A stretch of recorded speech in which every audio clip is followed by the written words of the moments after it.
Hi everyone, ತುಂಬಾನೇ simple ಆಗಿ ಹಾಗೆ ಅಷ್ಟೇ ರುಚಿಯಾದಂಥ ಟೊಮ್ಯಾಟೊ ಮೆಂತ್ಯ ಸೊಪ್ಪಿನ ಗೊಜ್ಜು ಹೇಗೆ ಮಾಡೋದು ಅಂತ ತೋರಿಸ್ಕೊಡ್ತಾ ಇದ್ದೀನಿ.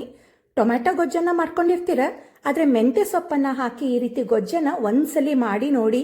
ಯಾವ ತರಕಾರಿ ಸಾರು ಬೇಡ, ಪಲ್ಯನೂ ಬೇಡ, ಇದೊಂದು ಗೊಜ್ಜು ಇದ್ರೆ ಸಾಕು ಅನ್ನೋಷ್ಟು ರುಚಿ ಇರತ್ತೆ. ತೃಪ್ತಿಯಾಗಿ ಊಟ ಮಾಡಿದ ಫೀಲ್ ಕೊಡತ್ತೆ.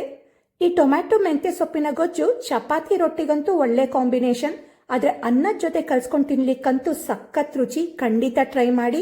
ಇದು ಆರೋಗ್ಯಕ್ಕೂ ಒಳ್ಳೆಯದು, ಹಾಗೆ ಸಿಂಪಲ್ ಆಗು ಮಾಡ್ಕೋಬಹುದು. ಟೊಮ್ಯಾಟೊ ಮೆಂತ್ಯ ಸೊಪ್ಪಿನ ಗೊಜ್ಜಿಂದು ಒಗ್ಗರಣೆ ಮಾಡಲಿಕ್ಕೆ ಒಂದು ಕಡಾಯಿಯಲ್ಲಿ 4ರಿಂದ 5 ಟೇಬಲ್ ಸ್ಪೂನ್ ಎಣ್ಣೆ ಹಾಕೊಳ್ತಾ ಇದ್ದೀನಿ. ಇದು ಗೊಜ್ಜು ಆದ್ರಿಂದ ಎಣ್ಣೆ ಕ್ವಾಂಟಿಟಿ ಜಾಸ್ತಿ ಬೇಕಾಗತ್ತೆ.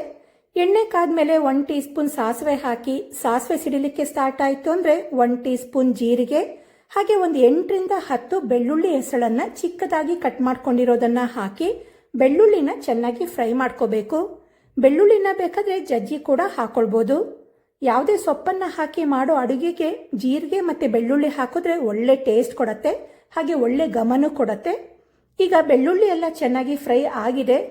ಇವಾಗ ಇದಕ್ಕೆ ತೆಳುವಾಗಿ ಹೆಚ್ಕೊಂಡ ಮೀಡಿಯಂ ಸೈಜ್ದು 3 ಈರುಳ್ಳಿನ ಹಾಕೊಂಡು, ಹಾಗೆ ಮಧ್ಯ ಸೀಳಿದ 3 ಹಸಿಮೆಣಸು, ಸ್ವಲ್ಪ ಕರಿಬೇವು ಹಾಕಿ ಈರುಳ್ಳಿನ ಚೆನ್ನಾಗಿ ಬಾಡಿಸ್ಕೊಳ್ಬೇಕು. ಇದು ಗೊಜ್ಜು ಆದ್ರಿಂದ ಈರುಳ್ಳಿ ಕ್ವಾಂಟಿಟಿನ ಸ್ವಲ್ಪ ಜಾಸ್ತಿನೇ ತಗೊಳ್ಳಿ. ಈರುಳ್ಳಿನ ಇಷ್ಟು ಬಾಡಿಸ್ಕೊಂಡ್ರೆ ಸಾಕು, ತುಂಬ ಫ್ರೈ ಆಗಬೇಕು ಅಂತ ಏನಿಲ್ಲ. ಈರುಳ್ಳಿ ಇಷ್ಟು ಫ್ರೈ ಆದಮೇಲೆ ಉದ್ದುತ್ತೆ ಹೆಚ್ಕೊಂಡ 6 ಹಣ್ಣು ಟೊಮ್ಯಾಟೋನ ಹಾಕೊಳ್ತಾ ಇದ್ದೀನಿ. ಹಾಗೆ ಇದ್ರ ಜೊತೆಗೆ ರುಚಿಗೆ ತಕ್ಕಷ್ಟು ಉಪ್ಪು, ಒಂದು ಅರ್ಧ ಟೀ ಸ್ಪೂನ್ ಅಷ್ಟು ಅರಿಶಿಣ ಹಾಕಿ ಒಗ್ಗರಣೆ ಜೊತೆ ನೀಟಾಗಿ ಮಿಕ್ಸ್ ಮಾಡಿ ಟೊಮ್ಯಾಟೊ ಫುಲ್ ಸಾಫ್ಟ್ ಆಗೋ ತನಕ ಒಂದು 4ರಿಂದ 5 ನಿಮಿಷ ಲಿಡ್ ಕ್ಲೋಸ್ ಮಾಡಿ ಬೇಯಲಿಕ್ಕೆ ಬಿಡೋಣ. ಒಂದು 5 ನಿಮಿಷದ ನಂತರ ಟೊಮ್ಯಾಟೊ ಫುಲ್ ಸಾಫ್ಟ್ ಆಗಿರತ್ತೆ. ಟೊಮ್ಯಾಟೊ ಜೊತೆಗೇನೆ ಉಪ್ಪನ್ನು ಕೂಡ ಹಾಕಿರೋದ್ರಿಂದ ಟೊಮ್ಯಾಟೊ ಬೇಗ ಸಾಫ್ಟ್ ಆಗತ್ತೆ.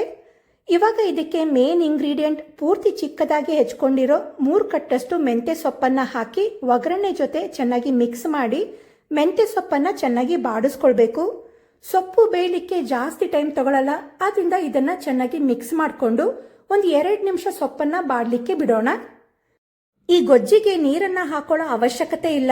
ಮೆಂತ್ಯ ಸೊಪ್ಪು ಕೂಡ ನೀರು ಬಿಟ್ಕೊಂಡಿರತ್ತೆ, ಹಾಗೆ ಟೊಮ್ಯಾಟೊ ಕೂಡ ನೀರು ಬಿಟ್ಕೊಳ್ಳೋದ್ರಿಂದ ಇದಕ್ಕೆ ಎಕ್ಸ್ಟ್ರಾ ನೀರನ್ನ ಹಾಕೊಳ್ಳೋದೇನೂ ಬೇಡ. ಸೊಪ್ಪು ಈ ರೀತಿ ಚೆನ್ನಾಗಿ ಬಾಡೋದ್ಮೇಲೆ ಇದಕ್ಕೆ ಬೇಸಿಕ್ ಮಸಾಲೆ ಪದಾರ್ಥಗಳನ್ನ ಹಾಕೊಳ್ಬೇಕು.